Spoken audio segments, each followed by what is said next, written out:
kita tidak mampu melayani, kita tidak akan bisa setia melayani kalau kita tidak dekat dengan Allah. Dan bagaimana kita bisa dekat dengan Allah kalau kita tidak membaca kitab suci? Karena kita tidak tahu maunya Allah. Pikiran Allah ada di sini, dituangkan di sini. Tuhan kan memperkenalkan dirinya lewat kitab suci di zaman sekarang ini. Apalagi, tidak ada kitab suci sudah, Alkitab sudah. Jadi bagaimana kita mampu bertahan?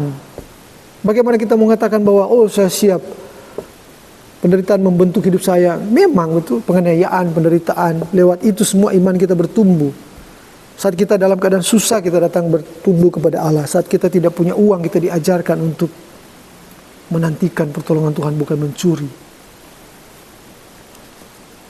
Saat kita tidak punya pekerjaan, kita diajarkan juga untuk tabah, berharap kepada Tuhan Allah, dan Tuhan buka pikiranmu, cakrawalamu dibuka, karena kitab suci sumber hikmat. Kan itu baca kitab suci. Saat kamu menderita kesusahan, apa sih fungsinya? Oke, apa ini? Masa kita nggak ada pekerjaan, kok baca kitab? Memangnya dari Alkitab mau kasih pekerjaan? Bukan. Kalau kau baca kitab suci, Roh Kudus menuntunmu dan menemukan.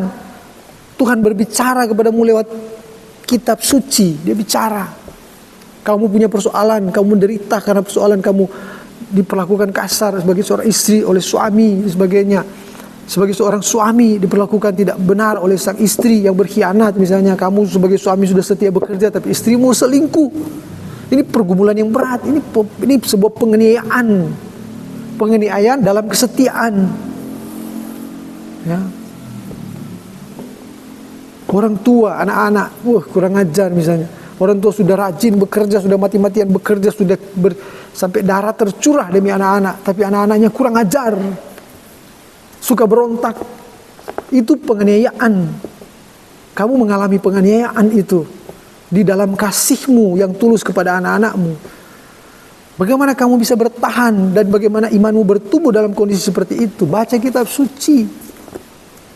Kamu akan mengetahui, kamu akan menemukan di dalamnya bagaimana cara kamu membentuk nantinya, memperbaiki anakmu, bersikap dalam situasi seperti itu. Kitab suci memberikan solusinya. Jalan keluar yang luar biasa ada di situ. Kitab suci itu tidak hanya sebatas yang kita baca, tapi ketika kita baca kata-kata ini masuk, dia meluas dalam alam pikiran kita, dia meluas dalam alam roh kita lewat pekerjaan Roh Kudus. Itu yang saya mengerti, saudara. Sehingga dalam segala situasi, dalam konteks apapun, termasuk kesusahan, penderitaan, penganiayaan,